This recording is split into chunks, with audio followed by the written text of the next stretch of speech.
The way kings worked was quite unique to the Anglo-Saxons. A king from an Anglo-Saxon and Briton point of view was a reflection of his people, and came from them like a son from his parents. You can see this in the way a king's title was written. Ethelbert was known as the King of the Kentish in English, Ethelbert Kentsyning in Old English, and Rex Ethelbert Cantware in Latin. This meant Ethelbert weren't just ruling Kent, he was Kent. His name tied him straight to his people, not just by land, but by blood and duty. He stood as a living symbol of the Kentish folk, speaking for them and standing with them. When folk said his name, they weren't just talking about a man, they were talking about the whole identity of Kent wrapped up in one person. Although nowadays we have a mix for two, Anglo-Saxon kings were kings of the people, not necessarily tied to the land. They weren't lords of the land, but leaders of a people. To the Anglo-Saxons, land ownership and kingship were two very different things. A strong example of this was during the time of the British Empire. We weren't citizens of the empire, we were all equal subjects under the crown. There were no passports or anything like that. Those were continental ideas. Sadly, we're no longer subjects of the crown, but British citizens, a shift that goes against much of our heritage. This change wasn't made all that long ago. The UK moved toward a model of citizenship, set in law through acts like the British Nationality Act of 1948. The king had both rights and duties, each rooted in his role as a servant and symbol of his people. One of the key rights a king held was the power to raise taxes. This wasn't just for luxury or personal gain, it allowed him to fund the defence of the realm, maintain his household, and reward loyalty. It also gave him the means to support the church and uphold law and order across his territory. The right to tax was seen as a practical tool of kingship, but it only worked if the people accepted his authority. With those rights came serious responsibilities.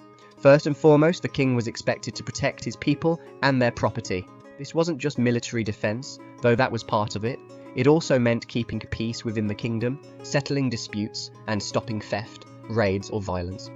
He was also responsible for enforcing the law. The king wasn't above the law, he was the law's guardian. He made sure justice was done, that courts ran properly, and that those who broke the rules faced consequences. His authority meant nothing if he didn't uphold fairness and order. A king didn't rule from a castle or a palace. They were more nomadic in nature, constantly travelling across their kingdom to build trust, show authority and wealth, and collect taxes. This way of ruling was known as itinerant kingship, or simply travelling kingship. They had royal residences, known as royal villas, where they could stay and carry out official business. The most well-known example is Yevering. But kings didn't just stick to these places. They would often stay with loyal subjects when needed, especially in areas where they needed to strengthen alliances or maintain peace. Kings would follow regular circuits between their royal villas, making sure all parts of the kingdom felt their presence and authority.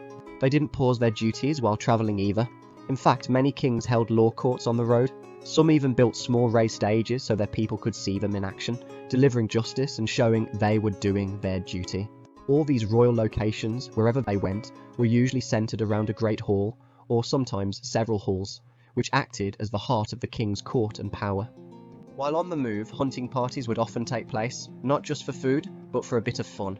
And over time, hunting became seen as a proper royal pastime. Itinerant kingship mostly came to an end around the Norman period, as kings began to settle in fixed castles and royal centres.